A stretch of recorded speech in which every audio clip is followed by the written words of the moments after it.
Hi, this is a reflection on lesson 337 in A Course in Miracles that says, "My sinlessness protects me from all harm. My sinlessness protects me from all harm." And it says, "My sinlessness ensures me perfect peace, eternal safety, everlasting love, freedom forever from all thought of loss, complete deliverance from suffering."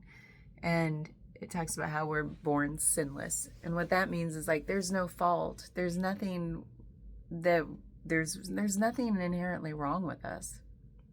And that to me is like can be such a profound thing when I know I see it in my own life and my family members, and when I talk with people, it feels like we're all walking around with like there's something wrong with me. Help me figure out what that is, or help me heal from it, help me stop it, help me transcend it, whatever.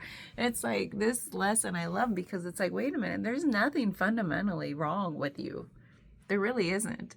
There's only the thought of, it says loss, but that can, I think loss can be a good umbrella word. Loss of innocence, loss of love, loss of connection, loss of self-worth, loss, I mean, the list goes on and on. But they're just thoughts. Have we really lost any of that? No. Usually there's this, that to me feels like a truth that we don't truly lose any of that. It doesn't go away, and then we have to add it back to us. Usually I feel like the fundamental truth is it's all still there. All the good stuff, like my sinlessness, if you want to use the words of the lesson. I just have to take off the layers of ick. And I've said this so many times, you're probably sick of me saying it. All this stuff that dampens our true nature. We just gotta let it go. Like it's so easy, right? So it's not that something's fundamentally missing or wrong or that we've lost something. It's all still there, all that good stuff. There's nothing wrong with us. The only thing wrong is that we think there's something wrong with us that keeps us feeling like something's not right here. So this lesson to me was just a quick pointer to say, recognize your purity, recognize your sinlessness, if you want to use those words. I don't really resonate with this word sin, but to me it just means like something's wrong with me. So this just says, hey, recognize there's nothing wrong with you, and that recognition will protect you from any self-harm. And it just says harm, but it's the only harm that can come to us is from the self, really, because there's no harm that can come from somebody else. There isn't. You might think, well, somebody could really physically hurt you. I suppose they could, but this, in terms of Course in Miracles, is talking about those harms we put upon ourselves by thinking we've lost something, thinking there's something wrong with us, when really there isn't. And just recognizing that there isn't will help protect you from thinking that there is. It's like coming to the fundamental deep truth and knowing there's nothing wrong with you. That's a form of protection because it's a deep knowing. Now, how do we get there? Does it take repeating?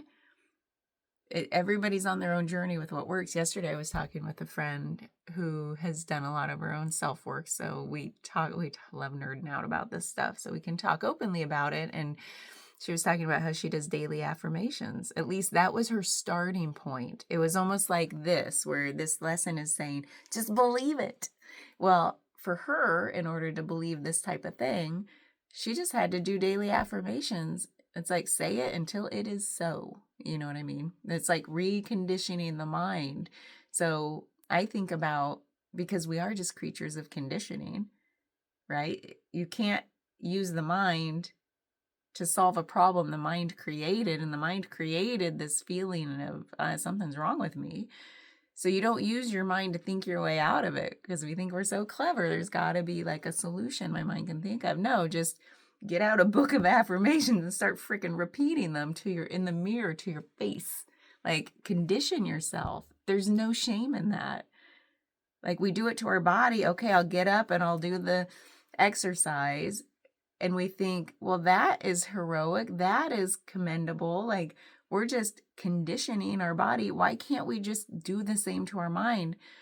And I feel like it hasn't been given enough validation to say that is a perfectly valid thing to do. Condition your mind. And I was talking with my mom about that. I'd probably mentioned this. It reminds me of just saying, like, turn off Fox News for a day, Matt, and then see how good you feel. It's just conditioning instead of continuing to have the input, the negative input, and saying, like, I feel so bad, I should be able to make myself feel good, I'm going to keep watching this. So we're just creatures of conditioning. We're creatures of all the stuff we allow to come into us. Well, why not make it a positive affirmation instead of news, right? It's okay to just be a human animal.